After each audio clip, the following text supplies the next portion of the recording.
Шановні журналісти, є можливість для кількох. Those are questions from the journalists. Мікрофон, почекайте. Дмитро Дубинський, сайт Телеграф. Дмитро Дубинський, Телеграф, Олександровичу, таке запитання. Ось днями з'явилася інформація в ЗМІ про те, що Іран збирається передати балістичні ракети Росії. Чи обговорювали ви це питання, цю загрозу з партнерами, і які є можливі там дипломатичні, політичні або військово-технічні вирішення цього виклику? Дякую за запитання. На сьогодні інформація від наших відповідних органів і від партнерів, що поки що немає факту продажу ракет Ірану до Російської Федерації. Наші служби в контакті з партнерами займаються цим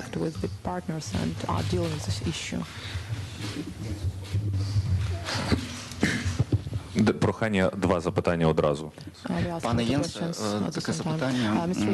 Чому реакція НАТО така доволі млява і пасивна на інциденти, коли Росія здійснювала обстріли території України і уламки ракети впали на територію Польщі, також залітали шахеди на територію Румунії?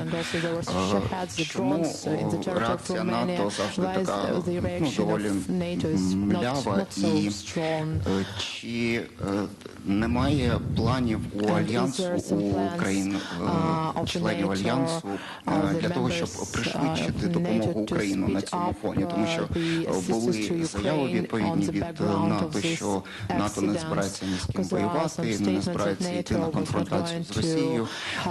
Чи є можливості пришвидшити там військово-технічну допомогу для України в цьому контексті? NATO has strongly condemned Russia's brutal war of aggression against Ukraine. It inflicts heavy losses, costs on Ukraine, and loss of lives and material damage. But this also, of course, represents a huge risk to all NATO allies. And therefore, we have, since the beginning of the war, actually before the invasion, provided substantial support to Ukraine and stepped up since the full-scale invasion last year. I am constantly urging allies to do even more, to speed up delivery, to ensure not least air defenses, and also to work on how to ramp up production so we can continue to provide support to Ukraine. Then regarding the debris from drones in Romania, we don't have any indication that this is a result of any intentional attack by Russia against Allied territory, but Russia's war and reckless strikes close to the Romanian borders are reckless and are destabilizing. There should be no doubt that NATO is there to defend all allies. We have therefore significantly stepped up our military presence in the eastern part of the alliance, including in Romania, with more troops, with more air policing, with more surveillance, and also with different capabilities that has enabled us to closely monitor the situation along NATO's borders. And the recent deployment of additional several F-16 fighter jets as part of NATO's air policing by the United States in Romania just adds to our presence in Romania as a result of the destabilizing and reckless military actions of Ukraine close to NATO borders. Друге і останнє запитання. Second and last question, BBC. Hi, James Waterhouse, BBC News. James, let me ask you directly about munitions. Could you expand on what you've just announced? Because you have Russia able to replenish stocks at a far greater rate than Ukraine. Is there a danger of complacency from the West? Can you expand on what the alliance is going to provide longer term as Ukraine tries to protect its skies, sustain its counter-offensive, and of course Russia is going to look to replenish as well in these winter months? And Mr. President, can I ask you about Admiral Sokolov? After last week's attack on Sevastopol, your secret services said he was killed, one of 34 officers. The Kremlin is trying to assert that is not the case through this unverified footage. And now your secret services are saying, we are trying to clarify. Can you say definitively whether he is dead or alive? Dziękuję. So first of all, we have significantly stepped up our support, but more than that, we have also engaged and worked with the defense industry across the alliance now for a long time, because it was clear already last summer that it was not sufficient only to deplete our own stocks. In the beginning, NATO allies depleted stocks to provide support to Ukraine. But then it was clear that we needed to do more, and that's the reason why we started to engage with NATO's defense industry already last summer. Then I met with Minister Kuleba, I met with Josep Borrell and at the NATO headquarters this spring, and we agreed also to step up the cooperation between Ukraine, the European Union and NATO to ramp up production.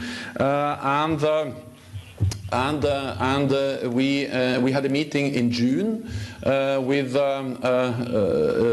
NATO defense industry, but also Ukrainian defense industry and Ukraine on the margin of the NATO defense ministerial meeting, where we will develop further how we can work together to increase our own production in NATO countries, but also to ramp up production inside Ukraine.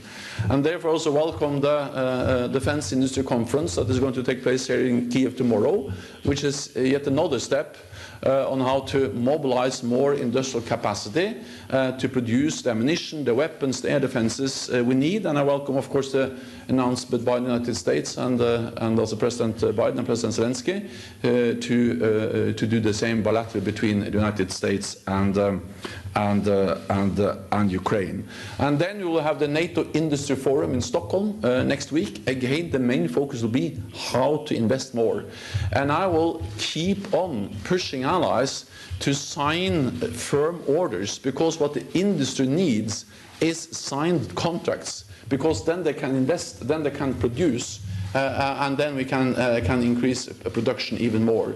We had a meeting recently in NATO. It's now clear that we have what we call framework contracts, standards contracts for 2.5 billion for key ammunition, out of which 1 billion is all of this firm signed contracts. So yes, rest assured, we will produce, we will deliver ammunition, weapons, because this is about solidarity with Ukraine. It will be a tragedy for the Ukrainians if Russia wins, but it will also be extremely dangerous for us. So it's in our security interest to ensure that we provide Ukraine with the support they need to win this war.